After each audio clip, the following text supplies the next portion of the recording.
mga sisi ko. So ayan, samahan niyo ako mag-apply tayo ng aking all-time favorite skincare, the SCD Peeling Skin Lotion.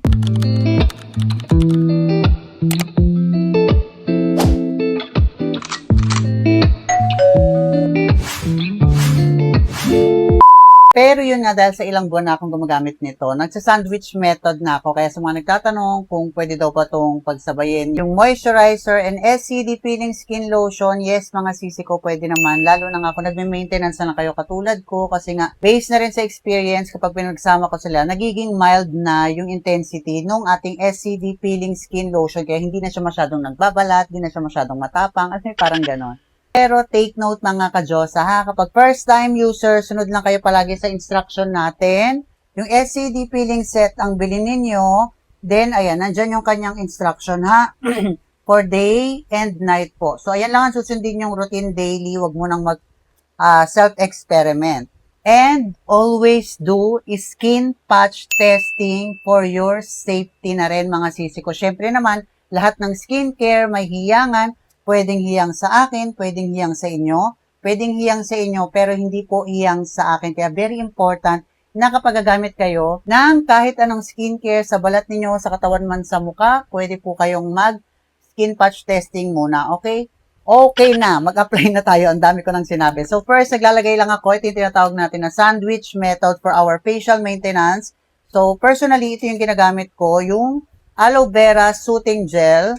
So, naglalagay muna ako nito para ma-moisturize muna yung face ko, mga sisi ko. Ayan. Alam mo na nakaraan, ang dami nang babash sa akin. Nung nagpo-promote ako ng product na to or gumagawa ako ng video. Kasi nga, nagkaroon ako ng mga pimples dito, dito. Talagang galit na galit. And ngayon, tingnan nyo, sisi ko, halos wala na siya. Hindi na siya kita. And glass skin na ulit yung face ko. Sobrang puti na ulit niyang tingnan.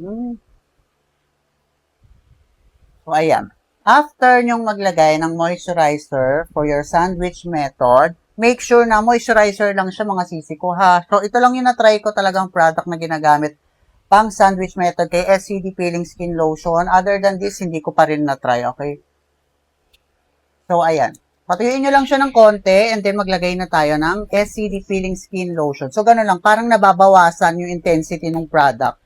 Napansin ko din based sa experience. Kaya, maganda na siyang pang-maintenance. Pero palagi pa rin kayong mag-sunblock mga sisi ko ha. So, ganyan lang kakonti mga sisi ko. Okay na yan. Basta yung kasya lang sa face ninyo. And yun lang. Lagyan mo lang ulit siya dito. Iwasan mo lang yung talukap ng mata mo. Kasi manipis yan mga sisi ko. Kaya ang daming namamagay yung talukap ng mata nila. Nilalagyan pa. Wag na po.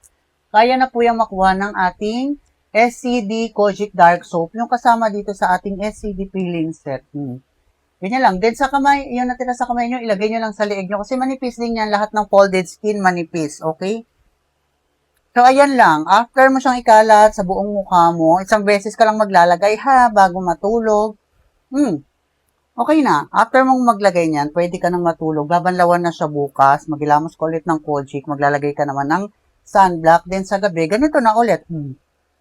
Diba? Look at that. Sobrang glass skin ng face ko dahil sa SCD Peeling Lotion. So, yun lang mga sisi ko. Share ko lang sa inyo yung aking skincare routine using this aloe vera soothing gel plus SCD Peeling Skin Lotion as my facial maintenance. So, yun lang and bye-bye po!